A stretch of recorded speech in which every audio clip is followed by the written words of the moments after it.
नमस्ते दोस्तों, स्वागत है आप सभी का आपके अपने यूट्यूब चैनल विद्यापथ में। आज हम डिस्कस करने जा रहे हैं इम्पोर्टेड इन्फ्लेशन के बारे में। इम्पोर्टेड इन्फ्लेशन मतलब कि इंपोर्ट और एक्सपोर्ट दो टर्म्स होती है इकोनॉमी में। एक्सपोर्ट मतलब इंडिया अपना सामान बाहर बेचे, और इम्पोर्ट मतलब इंडिया अपना सामान अंदर लेके आए बाहर फॉरेन से। तो इन्फ्लेशन बाहर से लेके आए, उसके बारे में समझेंगे कैसे आता है इन्फ्लेशन, उसका क्या क्या क्या फैक्टर्स है, और इंडियन गवर्नमेंट उससे बचने के लिए क्या क्या उपाय सोचती है, क्या क्या उपाय अपनाती है। चलिए चालू करते हैं इस वीडियो को। और आपसे रिक्वेस्ट ये रहेगी कि आप वीडियो को अंत तक जरूर देखें, तो आपको पूरा कॉन्सेप्ट समझ आएगा, और यूपीएससी से रिलेटेड क्या रिलेवेंस है इस टॉपिक का वो भी आपको जरूर मालूम चलेगा। इम्पोर्टेड इन्फ्लेशन का मतलब है कि फॉरेन में किसी प्रोडक्ट के दाम बढ़ गए। जैसे फॉरेन फॉरेन में पेट्रोल बढ़ गया, क्रूड ऑयल बढ़ गया, या फिर फॉरेन करेंसी ही बढ़ गई कोई। अगर आप एग्जांपल के लिए समझिए कि आज इंडियन करेंसी बहुत लो चल रही है कंपैरिजन टू अमेरिकन करेंसी, तो अमेरिकन करेंसी की डिमांड बढ़ चुकी है। अमेरिकन करेंसी की डिमांड क्यों बढ़ी है? क्योंकि अमेरिकन सेंट्रल बैंक ने या उस करेंसी को खरीदा है। तो आज इंडिया जो है, $1 जो है वो लमसम क्लोज टू ₹100 आने वाला है। क्या रीज़न है, कैसे कंट्रोल करती गवर्नमेंट, आप सभी मुझे कमेंट में बताइए। जैसे अगर आप समझिए कि आप भी रशिया यूक्रेन का वॉर हुआ 3-4 साल पहले, या आज करंट डेट पे जो अमेरिका और ईरान का जो वॉर चल रहा है, उससे ग्लोबली क्रूड ऑयल की प्राइस बढ़ रही है। क्रूड ऑयल $100 $70 पर बैरल से अगर $100 पर बैरल आ जाएगा, तो पहली बात तो इसका रेट बढ़ा। दूसरी बात कि अब इंडियन गवर्नमेंट को जो पेमेंट करना है उन क्रूड सप्लाइंग कंट्रीज को, वो डॉलर में ही करना है। ठीक है, डॉलर का भी रेट बढ़ रहा है, इंडिया का क्रूड ऑयल का भी रेट बढ़ रहा है, तो ये दो दोहरी मार है। और इस दोहरी मार का इम्पैक्ट ये आता है कि अंत में इंडिया में ही महंगाई बढ़ती है।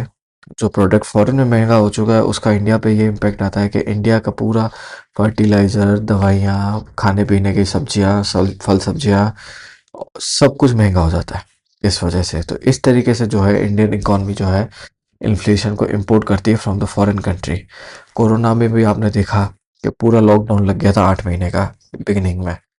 पूरी की पूरी ग्लोबल सप्लाई चेन डिस्टर्ब हो गई थी। लॉकडाउन था, कोई कहीं से निकल नहीं सकता था, कोई सप्लाई चेन नहीं थी। तो उसका इम्पैक्ट ये हुआ कि प्राइस बढ़ गए सभी चीज़ों के। सब देशों में इन्फ्लेशन आ गया। आज की अगर करंट स्थिति देखें तो जो अमेरिका ईरान की जो वॉर हुई, उससे पहले अमेरिका में 98 रुपीस पर लीटर पेट्रोल मिलता था, जो आज की तारीख में 150 रुपीज़ है। तो वहाँ पे इम्पैक्ट ज़्यादा आया। इंडिया को दोहरी मार इसलिए पड़ी क्योंकि इंटरनेशनली क्रूड ऑयल का तो रेट बढ़ा ही बढ़ा है। देन इंडिया हैज़ टू पे इन द डॉलर, तो डॉलर का भी रेट बढ़ गया है। इंडिया अपना 85% क्रूड ऑयल जो है वो फॉरेन से इंपोर्ट करता है। इंडिया के पास कोई सोर्स नहीं है क्रूड ऑयल का एज अ मेजर, जो इंडिया की खुद की खपत को पूरा कर सके। तो अगर इस क्रूड ऑयल की रेट बढ़ेंगे तो ट्रांसपोर्ट भी बढ़ेगा और प्रोडक्शन कॉस्ट भी बढ़ेगी, क्योंकि सारी गाड़ियां पेट्रोल डीजल पे ही चल रही है। अभी इलेक्ट्रिक का कोई भी इंफ्रास्ट्रक्चर नहीं है इंडिया में। अगर रुपया कमज़ोर होगा डॉलर के अगेंस्ट में, तो फिर इंपोर्ट करना और महंगा पड़ जाएगा। डोमेस्टिक प्राइस ये भी बढ़ाता है अगर डॉलर ज़्यादा ही मजबूत हो जाए रुपये के कंपैरिजन में। कोविड-19 में सप्लाई चेन को डिसरप्ट किया गया था लॉकडाउन के द्वारा। तो उससे क्या हुआ कि ग्लोबल इन्फ्लेशन आ गया हर जगह पे ही।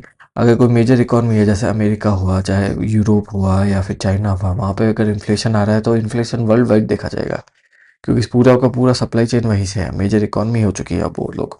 ठीक है, अगर इंडिया के विद इन इन्फ्लेशन का कोई तरीका है, अगर इन्फ्लेशन कोई इंक्रीज हो रहा है तो उसको रोकने के तो कई तरीके हैं, और वो एकदम इफेक्टिव तरीके हैं। पर अगर ग्लोबल इन्फ्लेशन चालू हो जाए तो वो नहीं रोका जा सकता। वो फिर प्रोडक्ट्स की रेट्स बढ़ेंगे ही बढ़ेंगे। इंडिया पे फ्यूल इन्फ्लेशन की वजह से फूड इन्फ्लेशन बढ़ेगा, करंट अकाउंट डेफिसिट भी बढ़ेगा, रुपीस पे भी प्रेशर बढ़ता है। आज अगर आप 10 साल पहले की बात देखें हैं, तो 10 साल पहले जो इंडियन रुपी है वो डॉलर के अगेंस्ट में 60-65 रुपए के बराबर था, पर आज की तारीख में वो $1 के अगेंस्ट में अप्रोक्सीमेटली 100 होने वाला है। 90 से तो कब का ही ऊपर चल रहा है, 100 होने वाला है। और हो या नहीं हो वो बात सेपरेट है, पर इंडिया पे प्रेशर तो बढ़ ही रहा है। इसका मतलब कि इंडिया पे तो प्रेशर पड़ ही रहा है। आरबीआई जो है क्या तरीका अपनाती है, अब आप समझिए कि अगर इन्फ्लेशन अगर एक किसी देश में बढ़ रहा है तो उसकी सेंट्रल गवर्नमेंट क्या तरीका अपनाएगी, डॉलर बेच देगी अपने, ठीक है।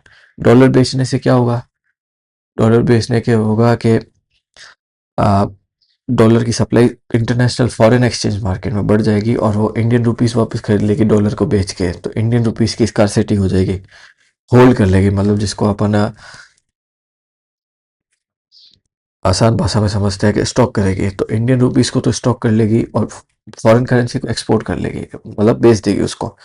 तो इंडियन करेंसी की इस तरीके से वैल्यूएशन ज़्यादा कम नहीं होती, मतलब वो एक स्थिर जोन में आ जाता है, ज़्यादा नहीं बढ़ता, उसके बाद में इन्फ्लेशन कंट्रोल होता है उससे, क्योंकि अगर आपको बाहर जाके पेमेंट करना है तो पहले आप डॉलर से एक्सचेंज कराएंगे रुपीस को, फिर वो अगर और बढ़ेगा बढ़ेगा, प्रेशर ज़्यादा है अगर इंडियन करेंसी पे तो फिर ज़्यादा पैसे देने पड़ेंगे, देन इवेंचुअली जो है टोटल ये पूरी महंगाई बढ़ाने का तरीका और रेपो रेट इंक्रीज कर लेगी ताकि इन्फ्लेशन को कंट्रोल किया जा सके। फ्यूल टैक्स को कम कर सकती है गवर्नमेंट, सब्सिडीज भी दे सकती है, हो सकता है इंपोर्ट ड्यूटीज भी कम कर दे।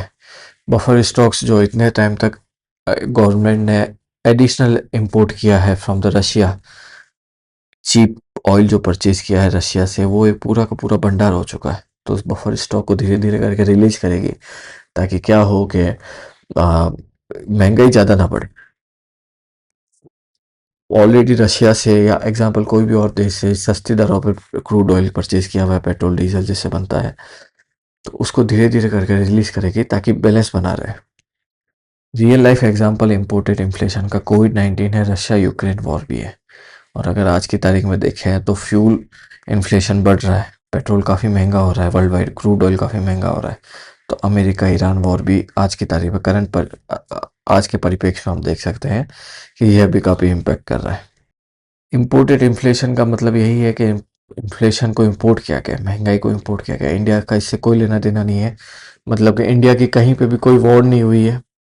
इंडिया पाकिस्तान की वॉर हो तो सकता है इन्फ्लेशन बढ़ जाए, महंगाई बढ़ जाए, या इंडिया के किसी और देश के साथ में भी वॉर हो तो, पर इंडिया की वॉर ही नहीं है, वॉर किसी दो देशों की है, तो उसका इम्पैक्ट इंडियन इकोनॉमी पे, इंडिया के अर्थव्यवस्था पे क्या पड़ रहा है, नेगेटिव इम्पैक्ट, पॉजिटिव इम्पैक्ट। अगर नेगेटिव पड़ रहा है तो उसे इम्पोर्टेड इन्फ्लेशन कहेंगे। धन्यवाद। अगर आपको ये वीडियो उपयोगी लगा हो तो लाइक करें, शेयर करें, सब्सक्राइब करें। मिलते हैं आपसे अगले वीडियो में, तब तक के लिए बेस्ट ऑफ लक।